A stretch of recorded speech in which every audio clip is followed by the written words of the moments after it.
Good morning, everyone. So let's go ahead and get this day started, and let's just see what the ocean is Friday. Let's get started.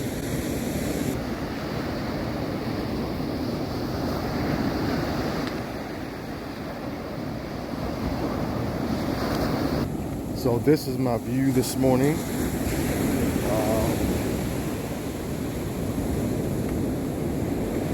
There isn't a whole lot of shell content yet.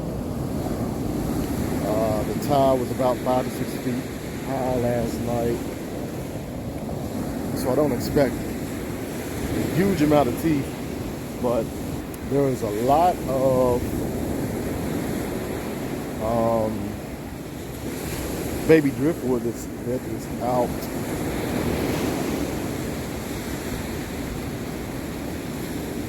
I like the seagrass, so it's been enough to kind of wash stuff around, but still pretty bare. So we'll keep looking, see what we find together. So as you see, you turn you around. This is the view that I'm having pretty much both directions.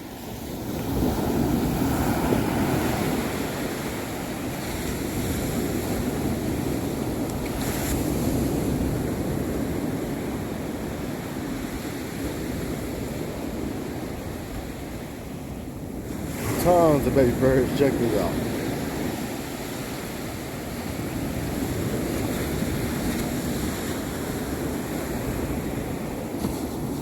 Food is in abundance this morning for these guys.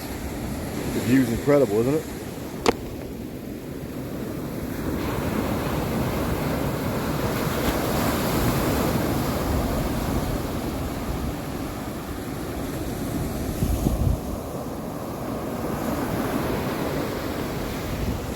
Truly, truly impeccable. Wow.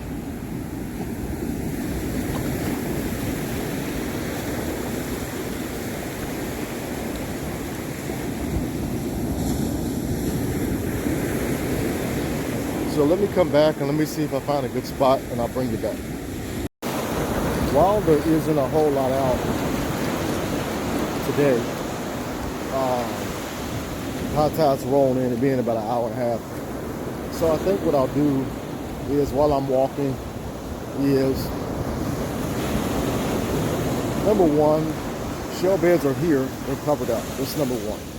Number two, what you want to look for essentially is, I came out really just to get out early for the morning. However, you really want to kind of wait as low tide is going back out. I mean, high tide's going back out. The reason I say that is because how you look changes. The more powerful waves you have to deal with. Sometimes, depending on the surge, how high it is, meaning the larger waves, are harder to contend with if you're not really accustomed to the push and the pull of the wave. So I figured I'd just do a quick little beach walk and talk. So when you are looking essentially for your first teeth, when you come across it on a day like today, you'll come across baby stuff, baby sand tigers or tigers or duskies or bulls or makos or the great whites. Every now and then a snaggletooth or Benedini might wash up, something that's really different. However, you're looking for crushed shells, you're looking for shiny black material, you're looking for a lot of shells. Today there's not a whole lot of shells out. So I've already read the beach as soon as I got here, which means I've already kind of looked the beach over before I even came down. So I'm not really worried about looking. I just kind of want to just walk and talk. Look at this is super cool.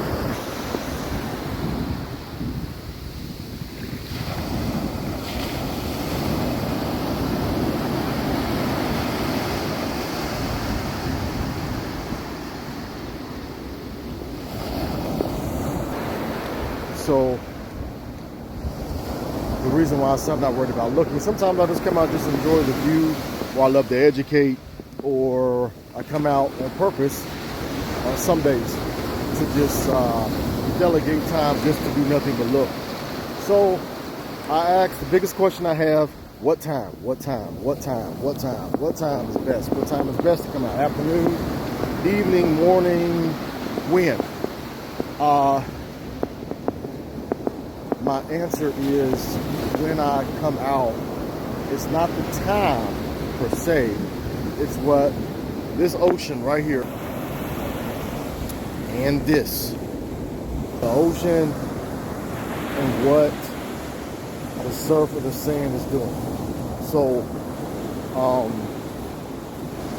when you are looking for teeth, it would be unwise of me to tell you, oh, come on out 9, 10 o'clock a.m., right? Teeth is going to be there guaranteed. You come out, you find nothing. Or I tell you, oh man, come on out at 10 o'clock at night with flashlights, and you find nothing. So it's learning a whole lot. It's learning the shell beds. It's learning, for you, looking might be better for the morning, right? Because of the glare, or because of the heat, or because of the coolness of the morning. For some others, that may work, or can only get out in the evening time, or whatever that might work best for you, because there's no glare from the sun. There's less foot traffic. It just depends on what time of the day works best for you to look. Now, with that being said, for me, any time of the day really doesn't matter. Morning, day, morning, afternoon, evening. I've done it so long I can adjust. Some say rainy day, right? Cold day, calm day, extremely hot day. Does that affect? Absolutely. The more wind and the way it affects how the tide essentially comes in, it does make a difference. Each wave that comes in, so you have waves of 1 through 7, 7 being the highest. You normally have a break between the 7th and the first wave again for the next cycle of waves, and that kind of is a trick and kind of helps you too.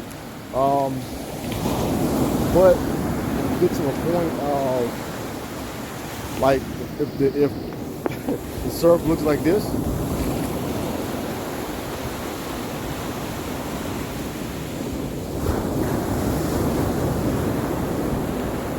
oh, there's stuff under it. Right now, we're all over the beaches where it's super buried.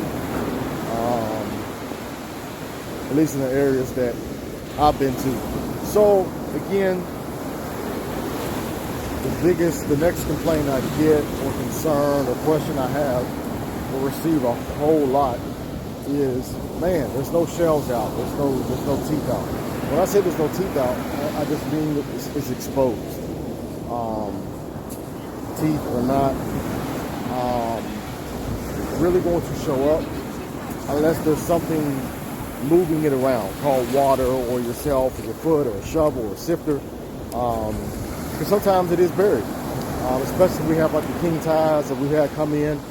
One came in, I think, just this week, which will bury stuff a few inches up to a foot or more sometimes. So this depends on, how high the tide is coming in. For example, the tide is coming in, I think it's going to be about 5.5 feet today, so that's decent.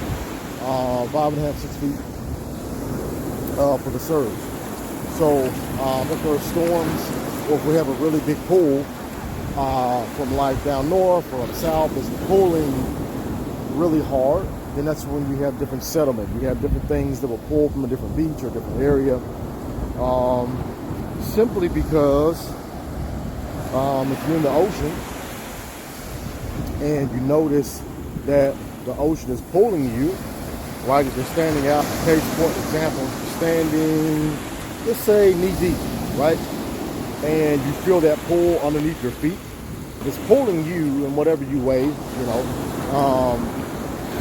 If it's doing that to us, can you imagine what it's doing to shells, to shark's teeth, to a plethora of things out here at the ocean. So that's why sometimes you'll find things in different areas that's not indigenous to that area because it's being pulled so hard. So when we have huge storms that might be an hour or two from here, you have the biggest question we have is, well, or the biggest comment that we have, rather, is, well, that's not from here, you didn't find that here, or whatever.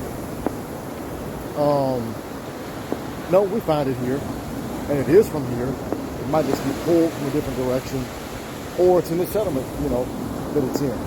Whether it's a tooth or a shell, it's a different color. Case in point, some may have seen, some may not have seen the video on YouTube. Or I think I made it short.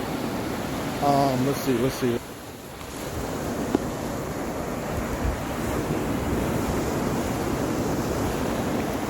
I don't think I caught it, but there's a huge pelican that is diving out here. But no, what I normally will tell people is, for example, the orange pocket that I saw, and started digging, and I never dig, was simply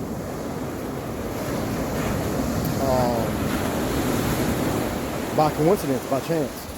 And some other people I know was digging about 3 feet from me. I said, well, I'll dig. And both holes were orange. So what we pulled out of there, everything was like blood orange, Everything was, even the teeth. And it was only 2 to 6 inches, right? So, you never know what comes out. So let's just keep walking and talking. As we continue our walk and talk, the next thing we're going to want to look for is, if there is no teeth on top, right, and it's really slim pickings and nothing is being exposed, there is no shell beds, I've got to try to get this. All right.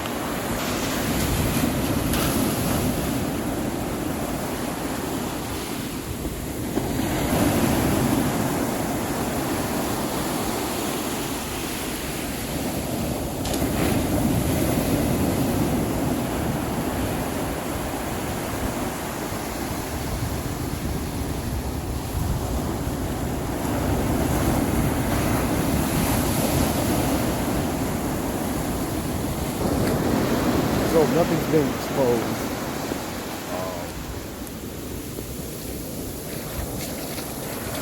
It's truly slim pickings.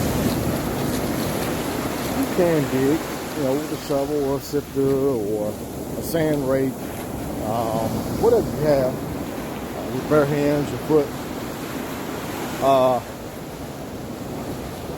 It was so buried.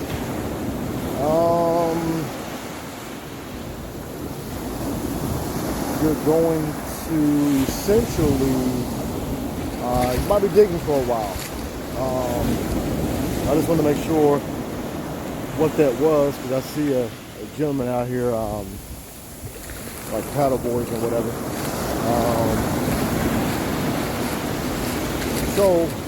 Just a pelican. It might be buried, and it might be frustrating because you might be in an area that has nothing but sand underneath your feet. So that's something to keep in mind, that when you're out here walking, looking, digging, some people went to 3 or 4 different spots on the beach, and it was still nothing. So I know the feeling when you begin to learn how to look. And sometimes, sometimes it doesn't matter where you look. You do kind of have your spots and your go-to areas that you'll go to, that you typically would find stuff. You can go there all the time, And if it's just a dry, dead day, it's a dry, unfortunately, unprosperous day. So don't be frustrated.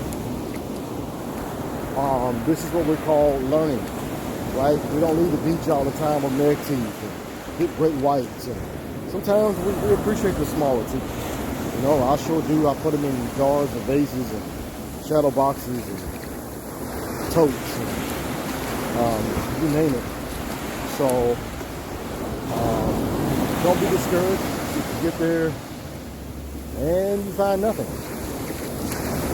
Just as much as you don't know what you're going to find. Essentially, when you come to the beach, fossils, teeth, old bullets, old coins, everything will wash up that is uncommon. But you have to think, there were shipwrecks, there were, you name it, treasure chests. This is cool. The little baby shells, crabs that bury themselves. So,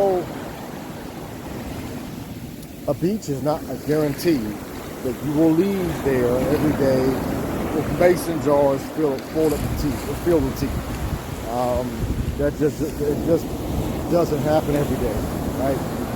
Even I, Shark T. Charles, will leave a place where I don't walk or leave there disappointed, because this is beautiful, right? This is just an amazing new beach every wave. It's a new beach every wave, right? So at the end of the day, there's something new that can wash up in each and every new wave. So it never gets old, so don't let it be frustrating. I met a family yesterday who, I didn't get to see it, but I'm pretty sure they was able to find a monosaur tooth. And I was walking back through to ready to leave for the day, and they were like, "Oh man, where's the tooth? I got something to show you." So indeed, the gentleman threw it back because he didn't know what it was. So I'm like, man, you always keep whatever it is. You can always, get rid of it or whatever. At least have it identified or identify it yourself, and just be sure, because certain things you may never get back, right? So, and hey, I'm preaching to the choir. I know exactly how it feels. When I was much younger, I've thrown so much stuff back over the years that was monosaur, that was, fossils, you name it. So now that I know what I know now, and can identify them, it's kind of a game changer. So always keep what you have, even if you don't know what it is, have it identified. And just make sure that it's not anything before you literally throw that back in that ocean into the sea of forgetfulness, right? So the third thing would be have patience, because let's say you're on vacation, and while you're on vacation, let's say you're here for a week, right? And you want to come down and you want to essentially find as many teeth. Many families have, contests, and many people have different things that they do, right? Whether it's a wager or how much money, or just a friendly competition. To see how many you can get, right? Or who has the largest or whatever. Just remember that when you're having these friendly competitions, encourage one another, support one another. This is fun, this is exciting. You only have a week, right? Typically you have a week to look, or whatever, or 2 weeks, however long, or snowbirds or whatever. I've known people to come out to find hundreds a day, and some people come out and find 0 a day. So it's just a thing that, you know, it's being patient, and that teaches you the virtue of patience. So I won't hold y'all much longer, but some days, like I said, like today, I'm not worried about looking at all. I already know that today wasn't a great day to look, but I just like to come out and meet, educate, enjoy this beach, this ocean that sometimes we just take for granted. Because life goes by so quick, and you know, sometimes, all the time, I would just neglect this view.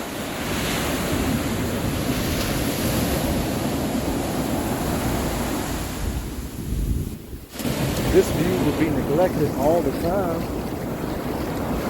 simply because you're just this, right? And you kind of forget, you know, you kind of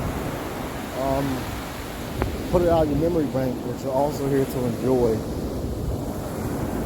this wonderful place called the beach that we just so happen to find things to wash up, or the divers that go out. Complete respect, whether they're going 50 feet down or 130 feet down. It's a dangerous job. You know, so shout out and kudos to the divers, to the captains that are some of my great friends from all over the world. Shout out to all of y'all. Be safe out there doing the diving, because it's a different world than up here on the surface. So well, y'all have a great day, and we'll do more of these. We'll do more of the Shark Tooth walk and talk. So if y'all like this, definitely like it, subscribe, comment, if you learn anything. Like I said, it wasn't too informative this morning, but just a little bits and pieces of information for you all. So we'll do more of these. So happy hunting, have a great rest of your day, and see you next time.